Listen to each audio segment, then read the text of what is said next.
Now, the pressure is on Wes Bunch from Bridgehead IT because he is live. Don't get nervous. Don't start sweating. A little bit of perspiration on the upper lip right there, Wes. Just wipe it off. You're good. It's all good. It's happening. How are you, man? This morning, Trey? Hey, listen. We have high energy prices. It's out of control, and you're telling me that there's some high tech ways that we can deal with energy prices. So lay it on all of us. We need to hear this. Yeah, absolutely. Well, from heating and cooling to electronics and appliances, it takes a lot of energy to power our daily lives now.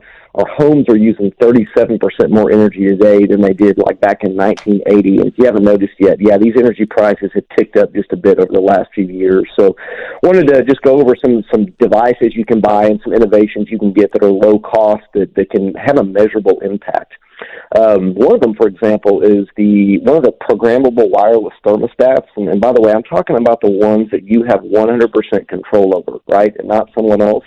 So these devices like Ecobee and Nest, they let you set schedules to lessen the usage of heating and cooling when you don't need them. How easy is it to forget to adjust the thermostat when you leave the house? But these technologies can actually sense when you're doing that. They can sense when you're leaving, and they can also sense when you're returning, and they can make the adjustment for you. And then you can set them on like pre-programmed schedules as well too. So, heating and cooling really burn that electricity or gas even, and that really can add up. Just one of those devices might cost $150, and again, really have a measurable impact on your monthly utility bill. What's it called again, Wes?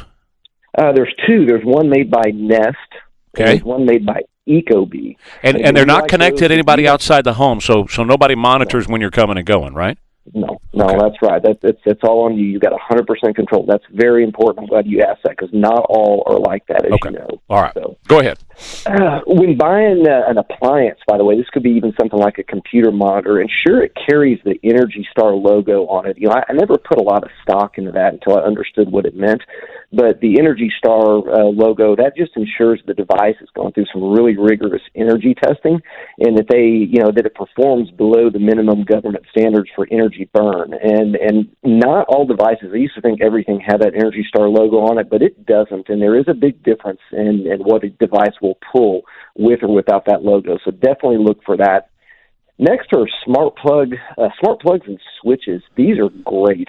For instance, I can turn almost every device in my house on or off from my phone. Mm-hmm. This will really help. If you leave the house and you're like, oh man, I left the kitchen lights on, or whatever it is, instead of that thing just sitting there cranking away, burning energy all weekend, you can simply turn it off from your phone, and you can set schedules for like outdoor lights. I don't need my outdoor lights running all night long. Maybe I just need them running until midnight, and so that it just gets set up on an automated schedule and it goes off for me. And every little bit, every one of these things just adds up. And lastly, home energy monitors. These devices have come a long way. There's products like the PowerX brand that lets you monitor all your electricity and water usage and lets you visualize what's consuming what. And then it also lets you take action. So if something starts burning a lot of electricity while you're away, you can simply turn it off. I had a water cooler years ago that I didn't realize how much power it was burning until I started monitoring it. And now I just shut it off when I'm going to be out of town or away because I don't need cold and hot water when I'm not at the house. So, there's a lot of these things to mention, but if you're like me and you don't want to wait for the government to fix high energy prices or really any problem for that matter, I guess. I recommend spending some time on the internet researching these, or give us a call here at Bridgehead. And by the way, there's some great solutions for your vehicle as well too out there if you spend some time researching that just to help you save gas. Very, very cool. And the Bridgehead number is 210-477-7999. Wes, thanks, man. We'll talk again. Have a good day, Trey. Thank you. You too. Talk to you. That's Wes Bunch, Tech Tuesday, right here on KTSA.